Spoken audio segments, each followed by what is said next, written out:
Chapter 9. Covert Passage.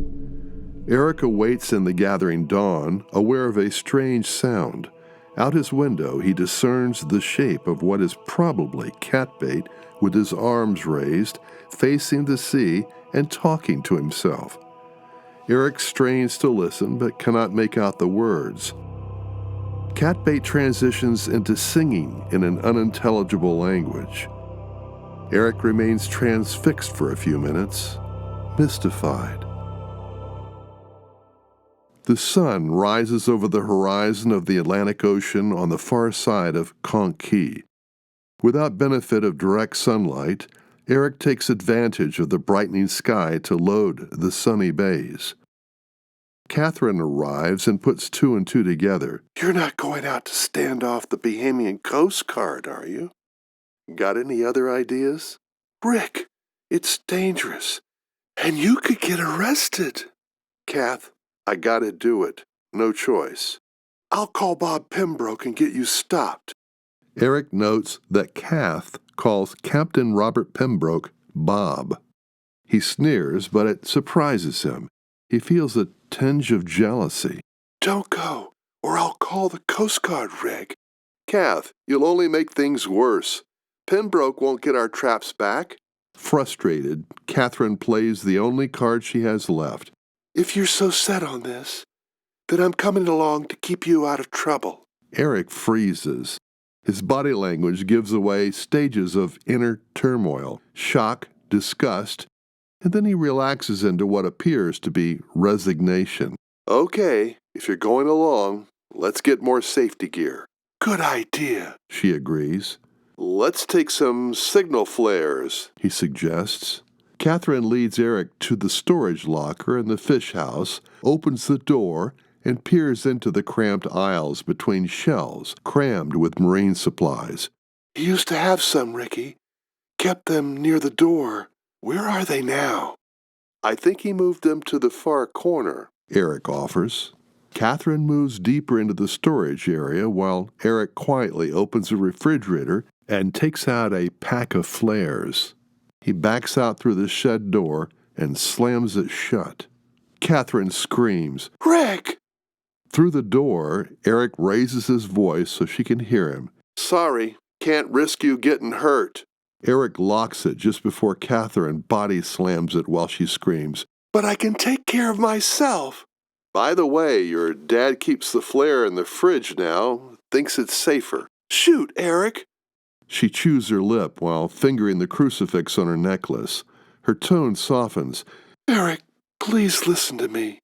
Errick hears her emotional appeal and returns to listen at the door. "Ricky, look down."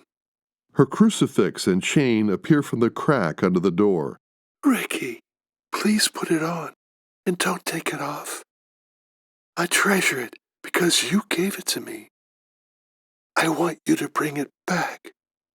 Errick picks up the crucifix, gazing at the fine detail in the silver. He can see the suffering on Christ's face. Errick forces himself to shake the wave of emotions flooding over him. He croaks out, "Will do," and walks away.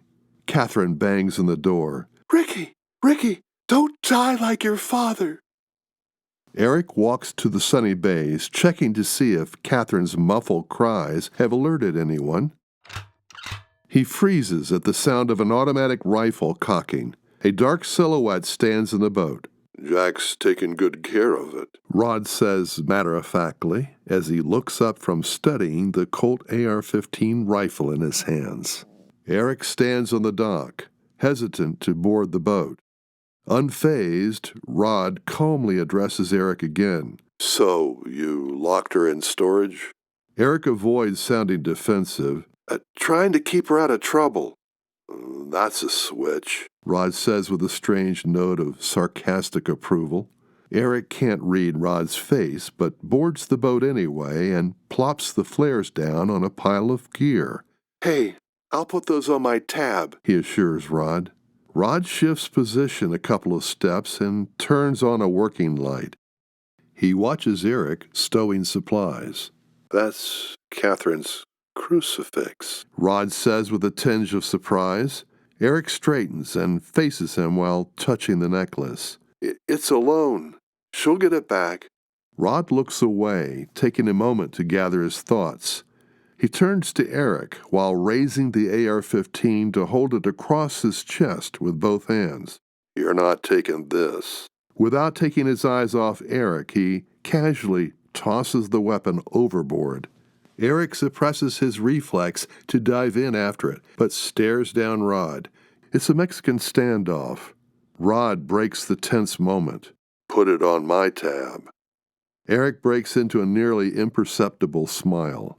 Rod returns with a sly smile. I'm going with you. Errick tenses. It's not your battle. Rod forces a laugh. I practically own the traps and this boat, too. He was my father.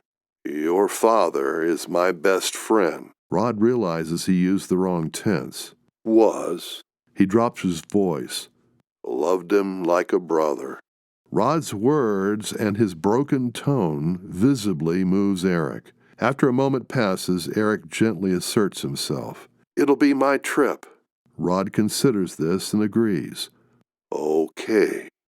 Errick is slightly surprised, but negotiations are not over. With quiet authority, earned by a record of demonstrable wisdom, Rod affirms the ultimate point of agreement. No guns. Rod grins wryly. None whatsoever. Errick sighs. Okay. He bends down and removes a 9mm from his ankle holster. Jack walks up to the boat and reacts to the empty canvas rifle bag at his feet on the deck. Where is it? Errick looks at Rod but gets no help. He turns to Jack. No guns this time.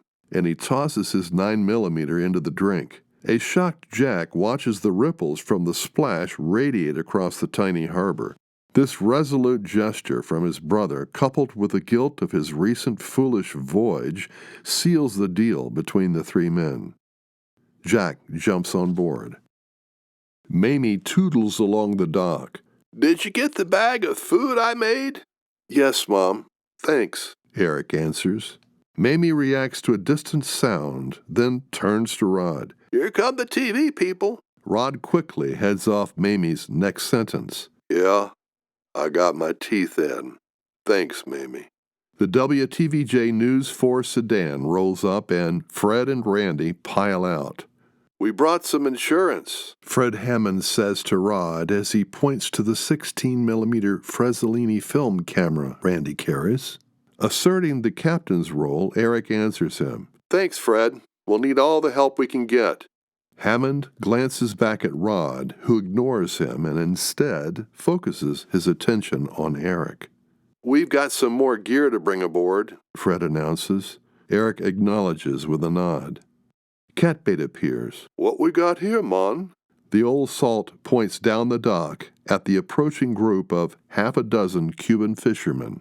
Fred Hammond cues Randy, who has already surreptitiously started filming.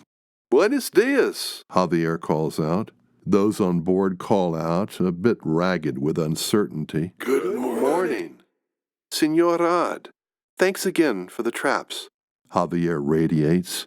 You're very welcome, Hav. Is there anything we can do, Senor Errick? As a matter of fact, Errick stops, distracted by the Cubans turning their backs on him and opening up a path through them to reveal another gang of fishermen headed their way. The Cubans stand uneasily, not sure of what will happen. The two factions eye each other warily as the shortest man elbows his way in front of the new arrivals. Darrell Collier ignores the Cubans and looks straight at Rod. We're here to help. Tell us what to do. Rod looks at Errick, who steps up to the plate again. Gentlemen. He's again distracted. This time he sees Hammond look at Randy, who twirls his finger to show he's still rolling. Mr. Hammond? Errick addresses with as much respectful authority as he can muster. Could we keep this off the record? Fred shrugs and swipes his index finger across his neck at Randy, who nods and cuts his camera. All of you showing up today makes me proud to be a fellow fisherman in the Keys. Errick studies the crowd, finally resting his eyes on the TV crew. Not sure of whom to trust with his plan, Errick delivers a riddle to the crowd. Yeah, we need all your help. Listen carefully. Lure the big fish in the morning. Lure the big fish in the morning. Puzzled expressions dissolve into realization, prompting whispers. Errick turns to his crew. Okay, men, let's cast off. Then he remembers and turns to the lobstermen on the dock. Oh, and would somebody let Katherine out of the storeroom after we've cleared the harbor? Mamie waves to the boat, far out in the small bay, and frees Katherine. Thanks, Mamie, Katherine says, a little exasperated, then turns to sorrowfully wave in sad silence at the disappearing boat. Mamie touches her on the shoulder. Stay with me while the men are at sea. The 9-day-old waxing moon glows on the gently rippling mirrored water of Conch Keys Harbor. Inside the Thorman home, Katherine finishes up a phone call. I can't thank you enough, Aunt Linda. She pauses for Linda's reaction and continues. I would be there if I could. Please call me if his sniffles get worse. Katherine smiles. Yes, I love you too. Katherine turns to Mamie. Thank you for letting me make that long-distance call. I'll get some cash out of my purse. Don't you dare. What are friends for? Mamie assures her.